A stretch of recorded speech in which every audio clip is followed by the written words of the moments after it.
Russell viper আতঙ্কে যখন কাঁপছে পুরো দেশ, ঠিক তখনই শরীয়তপুরের নারিয়াতে রাসেল ভাইপার সাপকে লাথি দিতে গিয়ে ইব্রাহিম নামের এক যুবক দংশনের শিকার হয়েছেন।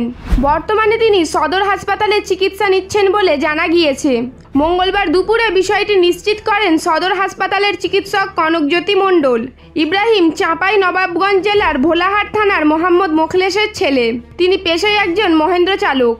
ভুক্তভোগী ও হাসপাতাল সূত্রে জানা যায়, ইব্রাহিম নামের ওই যুবক চাঁপাই নবাবগঞ্জ জেলা থেকে শরীয়তপুরের নারিয়া উপজেলায় কাজের উদ্দেশ্যে এসেছিলেন।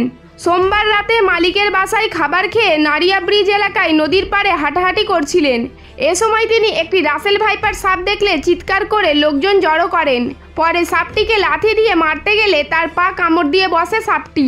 এ সময় তিনি পাশে থাকা একটি ইট দিয়ে সাপটিকে মেরে ফেলেন এবং দ্রুত মোটরসাইকেল করে জেলার সদর হাসপাতালে চলে যান।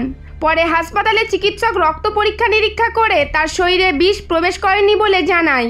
তবে তাকে হাসপাতালে ভর্তি নিয়ে পর্যবেক্ষণে রাখা হয়েছে। ইব্রাহিম নামের ওই যুবক বলেন, সাপটি রাসেল ভাইপারের বাচ্চা ছিল, তাই আমি পা দিয়ে সাপটিকে মারতে চেয়েছিলাম, কিন্তু সেটি হঠাৎ করেই আমার পায়ে কামড় বসিয়ে দেয়। পরে আমি গেঞ্জি খুলে বাঁধ দিয়ে হাসপাতালে ছুটে আসি। ডাক্তার রক্ত পরীক্ষা করে বলেছেন আমার শরীরে বিষ প্রবেশ করতে পারেনি।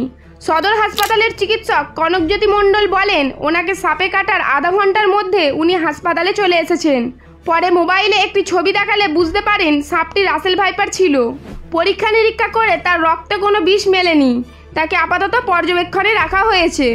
রাসেল ভাইপার সংক্রান্ত এই নিউজটি আপনাদের কেমন লাগলো আমাদের কমেন্ট করে জানাতে ভুলবেন না, এবং এরকমই আরও তথ্যপূর্ণ নিউজ পেতে আমাদের চ্যানেলটিকে একটি লাইক দিয়ে সাবস্ক্রাইব করে রাখবেন।